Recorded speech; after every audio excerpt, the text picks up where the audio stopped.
What's up, everybody? It is a Victory Monday on the Orange and Black Insider Bengals podcast. We get to talk about the Cincinnati Bengals getting a huge win against the New Orleans Saints down in the Big Easy, and the Bengals right the ship, get to 3-3.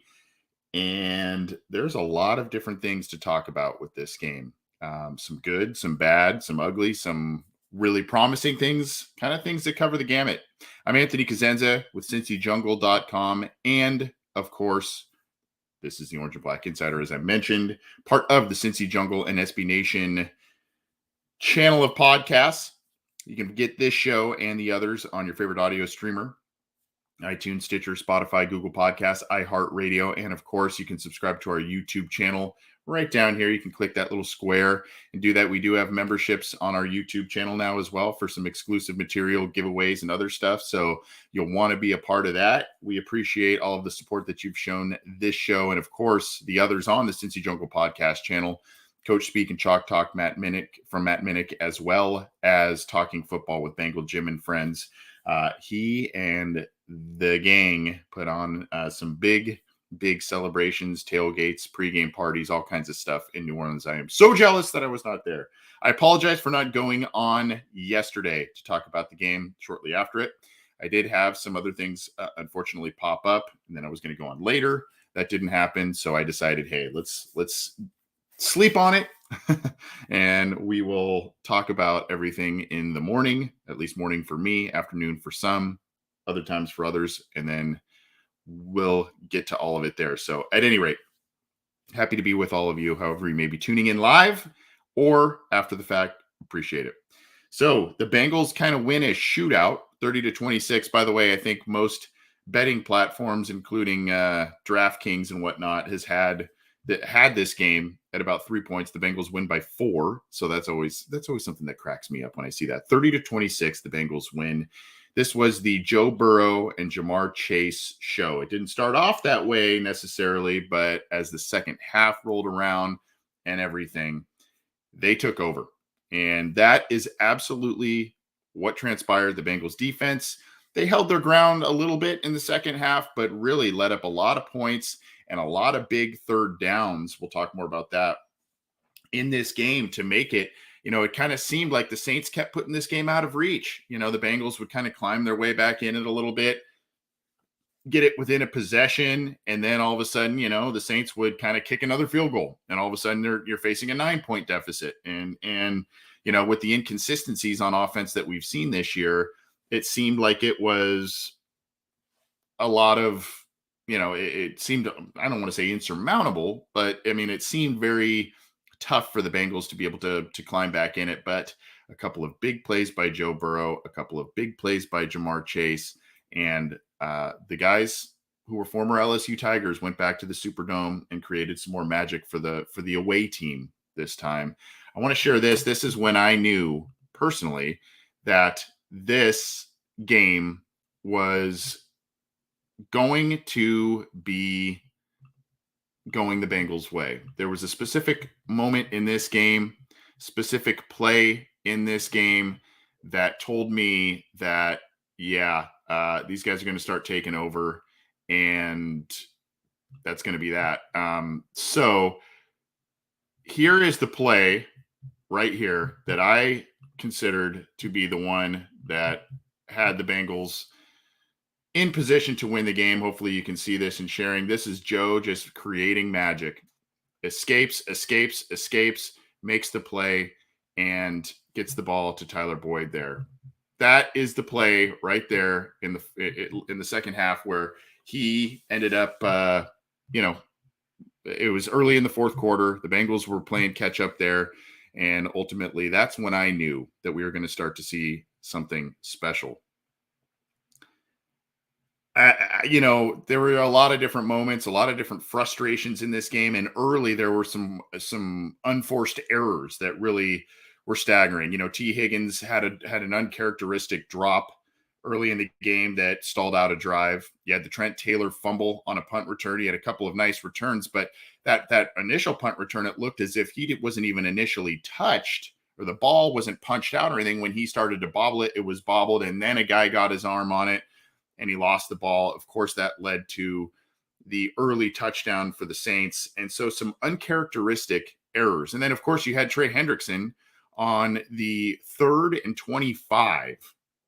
And we'll talk about the third down situations. On a 3rd and 25, he has a roughing the passer penalty on Andy Dalton, and pretty inexplicable in terms of what was going through his head there. But at any rate, some inexplicable errors, some unforced errors, and the Bengals overcome and still get a win that I think will transform their season. And there are a couple of reasons for that, and we'll talk more about that a little bit later in the show. Let's get to, as we usually do, we'll get to the box score. And hey, if you got some questions, you can call or text 949-542-6241. You can call or text there. I'm seeing some questions in the live YouTube and Facebook chats. Go ahead and leave those there. We'll take a couple of questions on here, and I see one here. Where was this one? I should probably ask this later, from Sterling Sherwood on the Cincy Jungle Facebook page. I should probably ask this later, but I'll forget. Hey, it happens. I forget a lot of stuff. I do the show sometimes. I even plan it out. I do all this stuff, and then I'm like, oh man, I forgot to talk about that. But it happens to the best of us, Sterling. Don't worry about it. I should probably ask this later, but I'll forget. Do you think that those 2 divisional losses is going to hurt us in the long run? Well, it's not going to help. That is for sure. The 2 divisional losses, particularly in the fashion that you lost them, final play, and you weren't playing your best ball, really, especially on offense in those games. It will not do them any favors. But the Bengals essentially need to, at the very least, split all the division games, go 3-3 in the division this year, if not win out the rest of them. And they should be able to win the rest of them based on the inconsistencies we've seen from Baltimore, based on the inconsistencies, and that's being kind, that we've seen from the Pittsburgh Steelers, and the inconsistencies with the Cleveland Browns. Now, the Bengals have not matched up well against the Cleveland Browns in recent years for a variety of factors and reasons. They get one game without Deshaun Watson playing for them against Cleveland, and then they'll have another one where conceivably Watson will play, but then you go, okay, how rusty is Deshaun Watson after taking a year and a half off of football? Up for debate. But yeah, I mean, the Bengals need to, at a bare minimum, go 3-3 in the division the rest of the way. The thing that does help them is their 2 previous wins that they had coming into this week were conference wins. So that helps in terms of playoff picture. And then, of course, you got those 2 teams you beat. The Jets are surprising people. I think they're 4-2 at the moment right now. And then you've got the Dolphins, who, when Tua is in there and playing, they were rolling there. So having those 2 wins will help you out if you're the Cincinnati Bengals. But those division wins, you got to start collecting those. You got to go at least 3-3, if not 4-2 in the division if you're the Cincinnati Bengals. Keep those questions coming. We'll get to a few more here as we roll on. Let's get to the stat lines. We've got a lot to talk about. We've got the stat lines. I want to go over some things in terms of drive summaries and play-by-play. We've got, some of the other team stats that we're going to go over. And then we're going to talk a little bit about how much this means to the Cincinnati Bengals season, and some things that we saw that I feel were positive signs going forward, and signs of growth, maturity, and adaptability. So we'll talk more about that. Stuart, I see your question there as well. I'm going to talk about that a little bit, and I'll pin up your question when we get there, but I do see it. I promise. I see it. Thank you for the question. All right, let's get to the box score as we usually do. And of course, I usually like to use ESPN just because it lays out things pretty nicely for my eyeballs, or my liking, I suppose. Here's the passing. What a day from Joe Burrow after not having, the best start to the season. Has his best game of the season, 28 of 37, 300 yards, 3 touchdowns, did take 3 sacks, but had a quarterback rating of 126. Very, very good game by him. It wasn't the deep ball variety, the bombs away variety, even though he got the 300 yards, 8.1 yards per pass, etc. It was yards after the catch. It was take what's given to you. It was use Tyler Boyd, use Hayden Hurst, use T. Higgins, and then get the ball to Chase and let Chase do his yards after the catch thing. So it was a lot. That's what I feel for our later conversation here, that's where I feel there's a lot of maturity, a lot of growth and development for the Bengals that were shown in this game. And that's what gives a bit of hope going forward. I mean, they weren't out of it by any stretch, but they, for all intents and purposes, they had to have this game. They had to have this game to keep pace, even though their division is up and down. All of that, they needed to have this game. You look at Andy Dalton. I thought it was a pretty admirable effort by Dalton. Not lighting up the stat sheet or anything, but I mean, led a number of scoring drives. There were a lot of stall outs, but ultimately, I saw someone who said this on Twitter. I think it was in response to one of my tweets or something, and I can't remember exactly who said it. My apologies, but someone kind of said, you saw the difference between Burrow and Dalton, and you saw when it was crunch time, Burrow was the guy who stepped up. He kind of grabbed the team by the haunches and said, let's go. Dalton, he didn't shrink per se, but I mean, there was just there was a throwaway, there was a sack taken late, all of that. And you kind of say, oh, you kind of had some memories, but I still thought it was a pretty decent game from Andy Dalton, who has played some of his best football of his career. And we've seen a lot of it. Some of the best football of his career has come against his old team. So he had the 162 yards here. He had the one touchdown, a 77.9 rating. Some people are saying that he's the guy that's going to be taking on that starting quarterback role, even when Jameis Winston is fully healthy. Taysom Hill in there, he did have 4 pass attempts, completed only 2 of them for 16 yards. Alvin Kamara, your leading rusher, just came off of just under 100 yards, 19 carries, 99 yards. They were running the ball very, very well against the Cincinnati Bengals, and this does not bode well going forward when you've got Baltimore, who does a lot of different things, running the football, mobile quarterbacks, etc. And then, of course, you've got the Falcons, who do the same thing, mobile quarterback, all of that. This does not bode well for the Bengals going forward. They lost Josh Tupou, who was supposedly in a boot. He had a calf injury. My thing with I have a little optimism there because he was questionable to return in this game. He was not ruled out immediately. So you have a little hope there, but reports are that he's in a boot right now. You don't like that. Of course, you're missing DJ Reader, and now there is an injury to Logan Wilson that seems to be precarious, to say the least.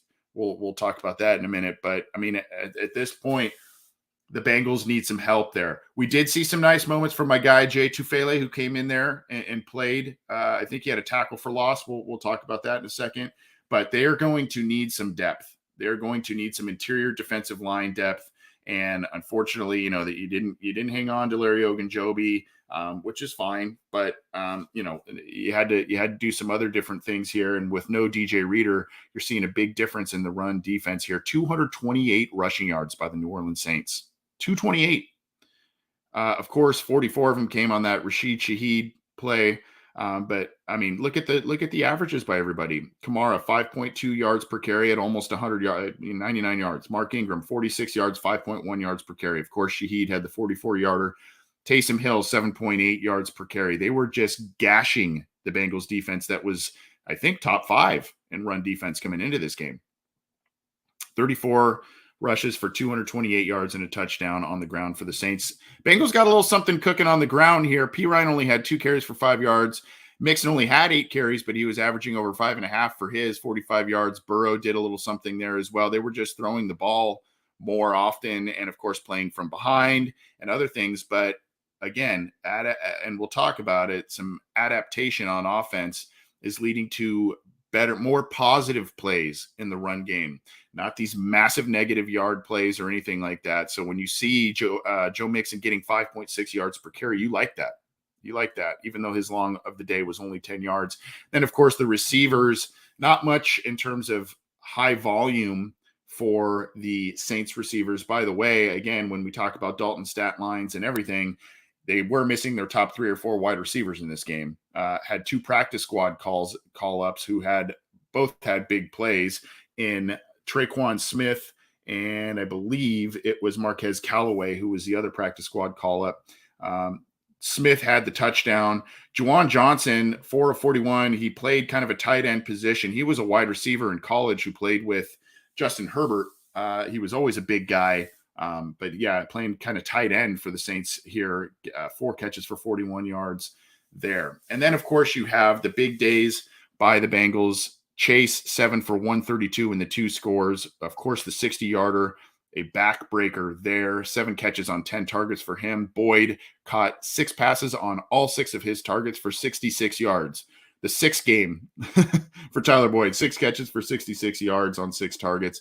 Higgins, 6 catches on 10 targets. He had one great catch where he went up and behind him. It was actually a very well-placed ball, even though it didn't look it to be at first glance, but based on where the coverage was, and Adam Archuleta on the broadcast did a nice breakdown of it, but a great pitch and catch on one of those plays to Higgins. Mixon getting involved in the passing game as well. 4 catches, 23 yards. Hurst had his catches mostly early, 3 for 21. And P. Ryan involved in the pass game as well, 2 for 11. You had the fumble by Trent Taylor that was lost. So not good there. Jermaine Pratt, your leading tackler, 14 of them. Sam Hubbard had a couple of nice splash plays there, 7 total tackles, a half sack, and a pass defended. Eli Apple had a rough first 2.5 quarters, and then had a couple of nice plays early on late in the second quarter. He absolutely smacked Taysom Hill on a run attempt. And then, of course, he was on coverage late at the very end of the game to kind of force on the 4th down to force the incompletion that essentially ended the game. So a rough first part of the game for Eli Apple, but started to pick it up late. BJ Hill, pretty active day, had a share of the sack with Sam Hubbard, and then he had 6 total tackles. Tufele, as I mentioned, 1 tackle for loss and 6 total tackles. A guy that I think can be an effective rotational guy going forward, but the Bengals will need additional help. They will need additional help going forward, and hopefully Reeder comes back sooner rather than later. Logan Wilson, only 4 tackles, exited the game with the injury. Mike Hilton had an up and down day. Trey Flowers had 4 tackles as well. Bates, pretty quiet, 4 total tackles there. Wougier had 2 passes defended. You like that. One was a beautiful one on a deep ball opportunity. So you like that. And then Hendrickson had the tackle for loss there, and 3 total tackles. Had that one penalty where you just go, oh man, what happened right there? And then Zachary Carter getting more time too. That's another guy that's going to have to step up and do some different things on this defense as well. And then you look here, Demario Davis, a very active, a good player. Demario Davis, 9 total tackles, 2 tackles for loss that were 2 sacks on Joe Burrow. So a big game from him. Chris Harris Jr., the ageless wonder, it would seem, 8 total tackles out there. Pete Werner, active day for him, 6 total tackles. So again, 3 sacks on the Bengals, but 2 of them have been credited since by Pro Football Focus. 2 of them have been credited to Joe Mixon on pass protection. So this offensive line is starting to do some things. And I'm going to cut away real quick to show you this tweet from a good friend of ours, friend of the show, Santori Miles. He was on a while ago here. Good stat and little thing tidbit that he put out on Twitter that I wanted to share. And you can go follow him. He's a good follow at Cincy_Suave.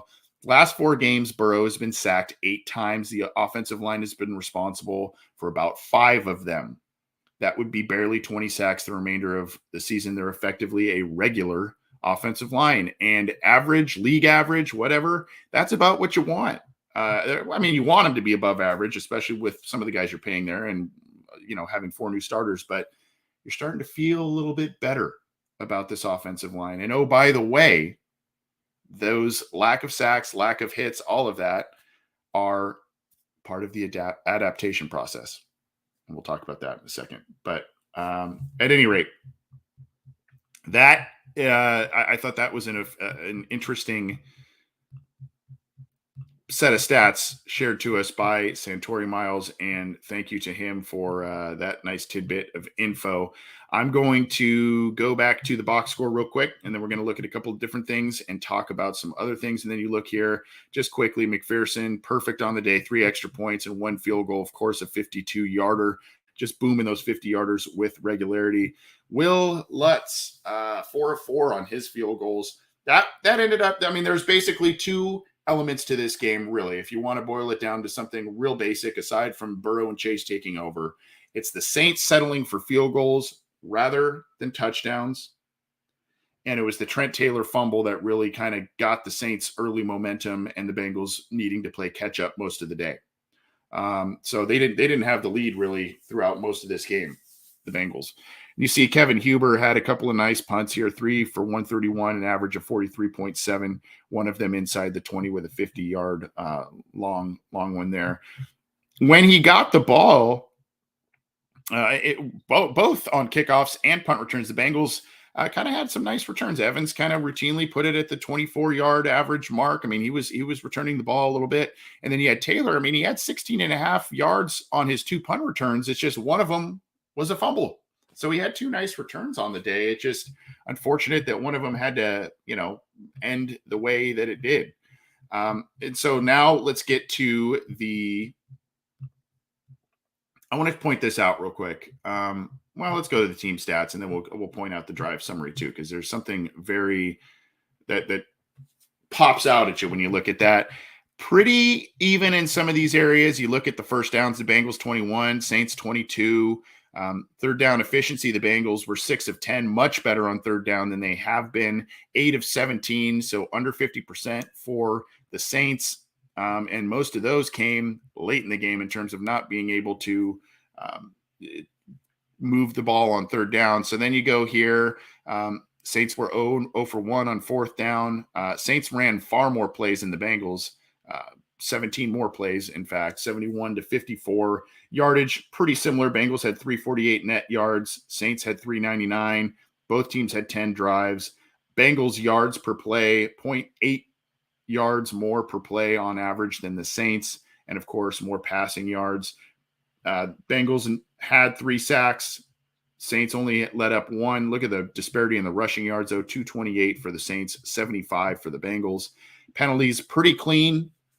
Just the one that the Bengals had via Trey Hendrickson, not great, but only 7 total penalties in the game, 3 by the Bengals, 4 by the Saints. Time of possession, Saints had the ball, a little longer, about 4.5 minutes longer, which you would expect based on the fact that they were running the ball and whatnot. But one thing that is worrisome, and I will bring this up as well, this is the play-by-play and drive summary of the game. And I want to bring this up because there's something to look at here. Essentially, one of the things that happens here, you see this drive right before the half where the Saints kick a field goal with a second left on the clock. They had that ball. I'm scrolling up through all the plays. That was a 14-play drive. They started that drive with 5 minutes and 43 seconds, so almost 6 minutes left on the game clock. 6 minutes. They get it. They just chug away, only get a field goal out of it. And so then it's halftime. They get the ball again for another 14-play drive coming out of half for almost 8 minutes.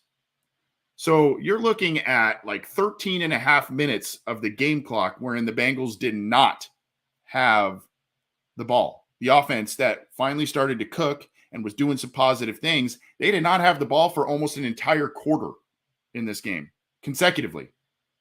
You could consecutively is a relative term with the halftime break, but that's a little troubling. And that was what coincided with that were in total, I counted 5 third and longs, which was about 3rd and 8 plus that the Bengals defense allowed. One of which was that inexplicable 3rd and 25.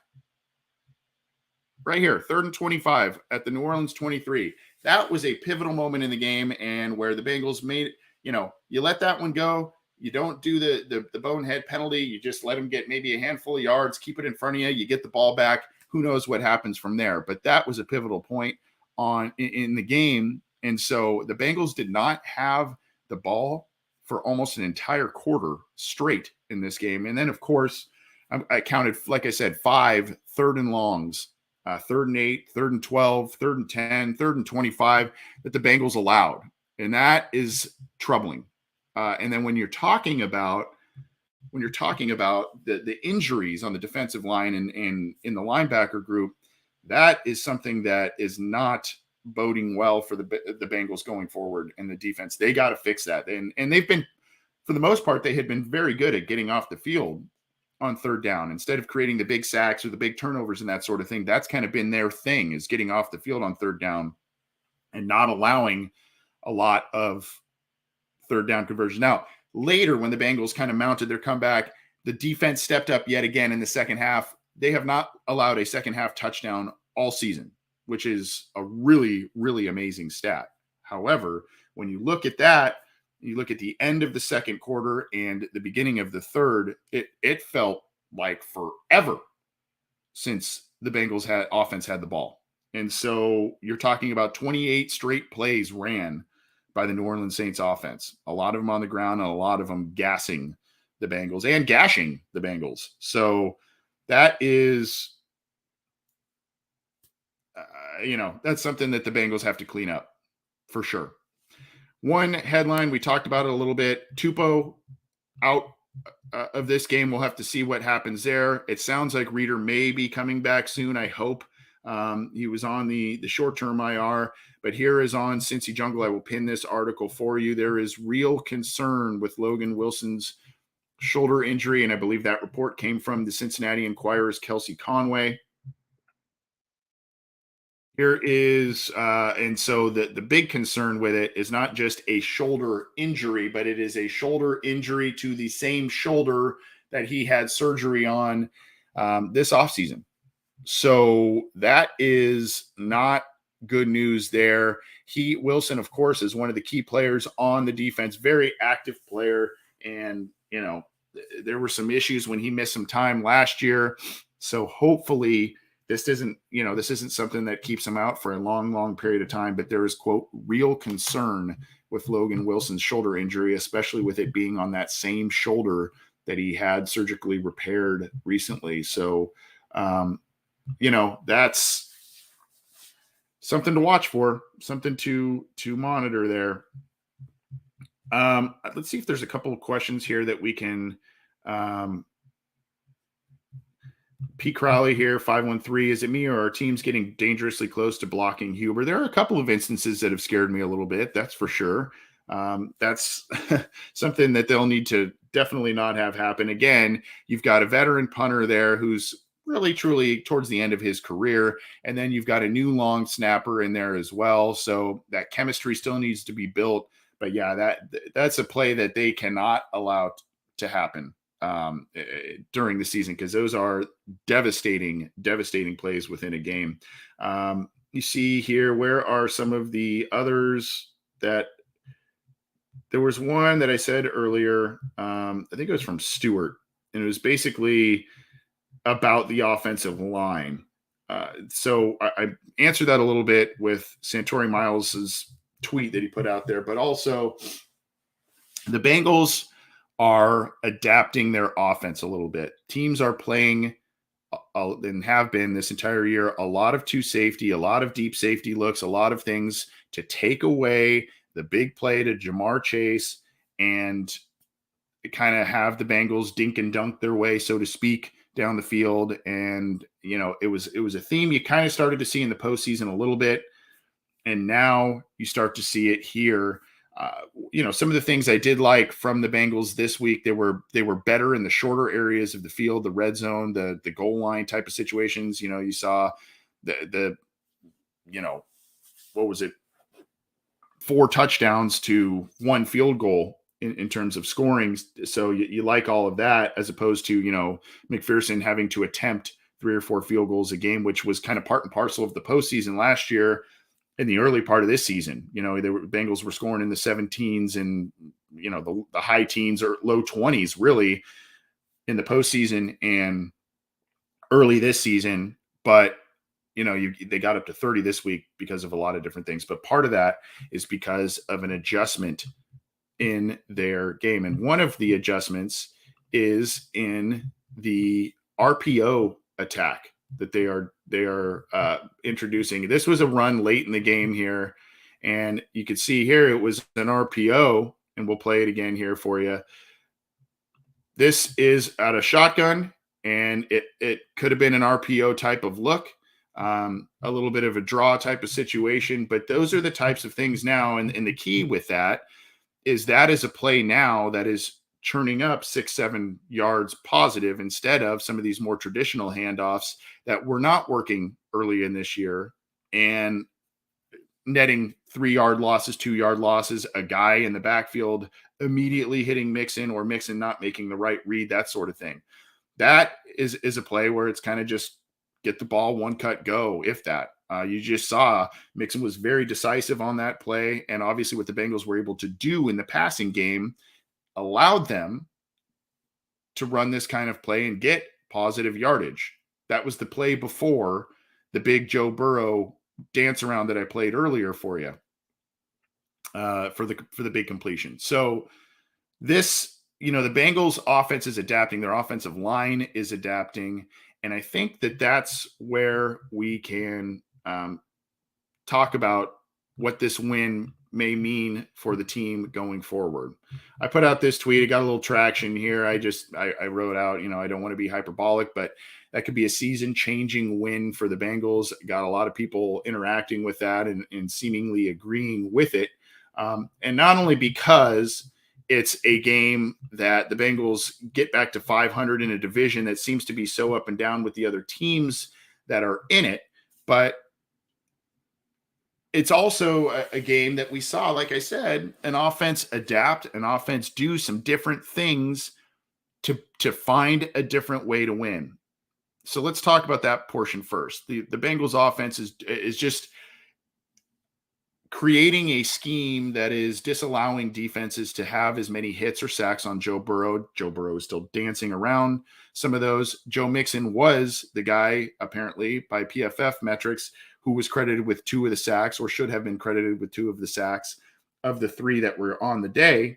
2 of them from Demario Davis on a blitz type of situation, if I remember correctly, coming up through the middle of the line there. But you look at it and it's just last week, there were cleaner pockets. This week there were some cleaner pockets, and there was just, it seemed like there was a lot more decisiveness by Joe Burrow, Joe Mixon, and others. There was a lot more confidence, and there was a lot. I think I had seen that, pretty much almost every single play was run out of shotgun. They did a lot of spread stuff, and we know that Joe and the crew like to run things out of that type of formation. So, I mean, you're seeing a team evolve, and I think we wanted this evolution or this adaptation to take place earlier in the year, but these kind of things take time. They don't happen overnight. And you've got a team that is hungry and has the ability to have big plays on the regular based on the skill position talent, based on the quarterback and everything. I think I think that you're seeing a team that's going to, they're starting to finally get a little more patient on offense. You're seeing them, instead of, we got to get this big play right now. We got to get this big play right now. This was a methodical game. There was a lot of intermediate, a lot of short stuff, some really nice plays by Tyler Boyd, routes run by him. I mentioned Hurst and his 3 catches. Higgins had 6 catches and a couple of nice plays. And then you got the yards after catch stuff from Chase. And there were a couple of big ones there. Obviously, the 60-yarder, that was, I think, a 10-yard route. And then, of course, you had another one earlier where it was a very short pass. He made the first defender miss and, had a short pass that turned into, I don't know, I want to say 15 or so yard gain at the time. So it was yards after the catch stuff with Chase, and then controlled passing and taking what the defense allowed them to take on offense. And so when you have that, then late in the game, especially when you're playing a little bit of catch up, you're in a formation that looks like a pass formation, and you run an RPO style run to Mixon. that shoots up the gap for a nice 7-yard gain late in the game. And those are the things that were not there the first 4 or 5 weeks. I mean, some of that stuff was there against the Jets because the Bengals put up points there, but a lot of it throughout the rest of the year has not been there. And so maybe they have finally figured out a formula using some RPO stuff, finally understanding that patience is a virtue and taking these short and intermediate routes to, to find success. And really a lot of times too, what I would think too on a lot of those more controlled passing situations, as you hit that, you hit a rhythm, you get more confidence as an offense, and you keep going and you build on it, you build on it, you build on it. And I think that's what we saw with the Bengals, particularly in the second half yesterday. And the other aspect of this, you've probably heard me and others talk about this sentiment of complementary football. And I don't mean like, hey, nice play. I'm talking about units on a respective team picking each other up, or, let's say the defense gets a turnover and then it would be the offense, taking that turnover and on that drive, immediately converting it to points, hopefully a touchdown type of thing. Or, the Bengals offense sandwiching points around a halftime as they did so many times last year, and then the defense getting a prompt stand, or, what have you. Special teams making their case as well. It also can be said that when a unit is not playing well, having another unit pick up the slack and play well. So the first, throughout most of this season, the offense has not played very well, but the defense has done pretty well. They were allowing 16.4 points per game before this one. And, they were high up on run defense and all kinds of different metrics. They were doing pretty well on defense. They weren't making the splash plays, but they were keeping the Bengals alive in winnable situations for sure. The offense didn't hold their end of the bargain in a lot of those games. This week, the defense gave up almost 230 rushing yards. And that's maddening when you realize about how the top 3-4 wide receivers of the New Orleans Saints were out of this game. You knew that's what was going to be coming, and you could not match up well with it. But the offense rose to the occasion, and when it mattered most, they made comeback after comeback, and ultimately decided that they were going to take over this game. They did. The former LSU boys took over the game, got a lead, and then lo and behold, the defense gets a stand late in the game to seal the win. So that is what I think that's what we liked out of this one. The adaptation, the grit of, hey, Bengals could have crawled in their shell in this one. They could have crawled in their shell in this one for sure, and they did not. They came up big and made plays towards the end there that did it. And I said it on Twitter as well. I gave kind of a virtual round of applause to Andy Dalton. I know the numbers weren't gaudy. I know, there were still some vintage Dalton kind of panic moments, but I thought he played pretty well and well enough for them to win the game. It was more just, they settled for one or two too many field goals. And early they took advantage of the Taylor turnover, and the Saints were in position to win this game. But I do think, for a variety of reasons, this is a season-changing win. I don't want to call it a season-saving win because we're still very early in the process of this. I shouldn't say very early, but we're still early in the season, so to speak. And so there's a wild difference between 3-3 and 2-4.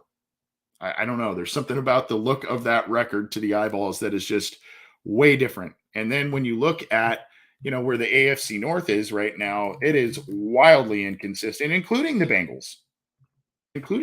That's, here, just a quick update and search on what the division is doing. There is no one running away with this division here. You have the Ravens still up top by virtue of not only the record, but the victory over the Bengals last week. So you've got the Bengals and the Ravens up top at 3-3. You got the Browns and the Steelers both at 2-4. The Browns are on a bit of a backslide right now. The Steelers had a nice win against Tampa Bay at home, but really you had Pickett leave that game yesterday. Trubisky comes back in. threw a touchdown. I mean, you look at the records of home and away. It's just wildly inconsistent. Here's the Browns. They're on a 3-game skid. I mean, they were 2-1, and now they're 2-4. So the Bengals, with that win, technically are in a tie at the top of the division. Baltimore has the tiebreaker on them. But you look around the league too. The Rams, who won the Super Bowl against the Bengals last year, I think they're 3-3 right now. You got the Falcons, who improved to 3-3. The Saints are 2-4, but they're a pretty decent team. Who knows what would have happened if they had all their weapons healthy yesterday? There's a lot of parity, but there's also a lot of mediocrity in the league this year. So I don't know what to make of a lot of that. And you got the Packers and the Buccaneers also struggling with two of the legends, Aaron Rodgers and Tom Brady. They're struggling. They both lost yesterday. So at any rate, that's where I think this is a major, major win. It's not just, hey, you got to win and you're 3-3, road win, and hey, nice story. It's how they won, not only in comeback fashion, but also doing so in a way that wasn't necessarily what we saw them. I mean, the chemistry and a lot of that stuff was similar last year. And yeah, they did some short and intermediate stuff, but it wasn't the bombs away, big play, to Chase necessarily. Chase had a big play, but it was on a shorter pass that he made yards after the catch opportunities with. And the Bengals just controlled the game with their passing. And so you like that, and that you think they found a bit of a rhythm. They've done some different things with the run game that then they were doing last few weeks, and there was some effectiveness there, even though Mixon only had eight carries. So I would think that a lot of these things that we saw work this week, I would think and hope that they are going to continue to be utilized in the weeks ahead. And now the Bengals have some pretty winnable games on the slate here before the bye. Still not easy by any means, but they've got some games here. A lot of the NFC South coming up here. I will pull up the schedule here of the next handful of games for you all to peruse. Here you go, right here. The Panthers are a mess. There's more stuff coming out with them.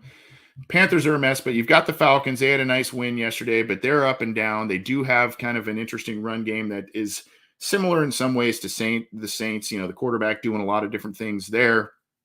Browns, they like to run the ball. That's on Halloween. Then you've got the Panthers there.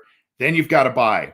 So the good news is, as our buddy Marty Bannister said to me yesterday on Twitter, the Bengals don't leave the state of Ohio for the next, 3-4 weeks between the games they've got.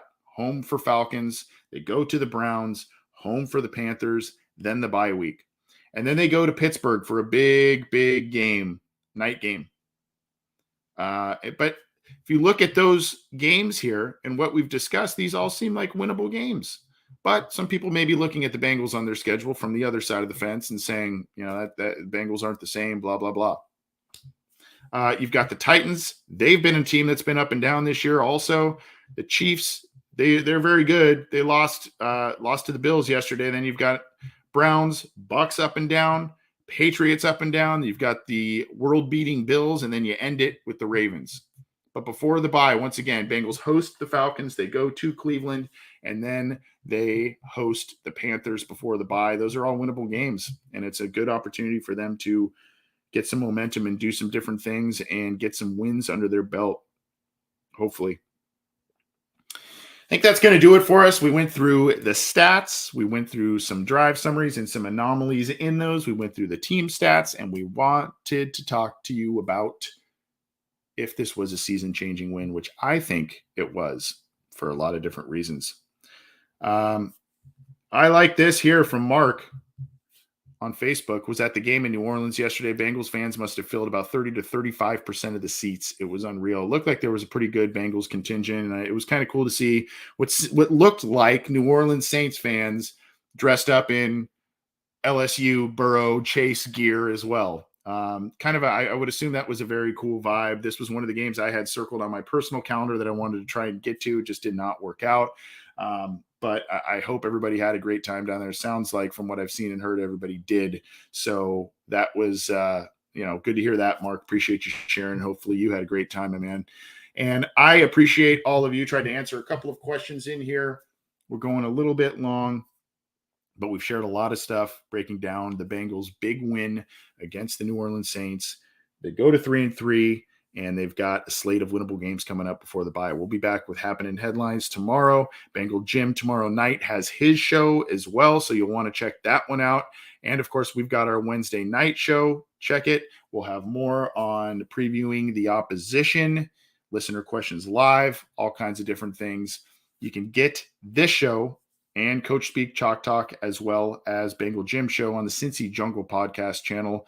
That's iTunes, Stitcher, Spotify, Google Podcasts, iHeartRadio. We are on all of them, as well as our respective YouTube channels. Ours, you can click right there. Click that icon to subscribe. Click the bell to be notified when we go live and when new content is available. We always love new subscribers. We appreciate it. And we also have some memberships that have some exclusive perks there. If you want to do that, that's cool. And of course, as always, we are still supporting the Pollock Family Foundation, headed by David Pollock, former Bengals linebacker and University of Georgia linebacker. So if you want to help them out, you can send us YouTube super chat our way. We are pooling those for a big couple of donations to them, or you can go to givesendgo.com/Pollock Family Foundation and support them directly. And we'll be giving out some prizes and stuff for supporters on that. Appreciate all of you. We got our week off to a good start. Happy Monday, Victory Monday. Take care, everybody. We'll be seeing you more this week. And Bengals win 3-3, 30-26 over the Saints. Take care.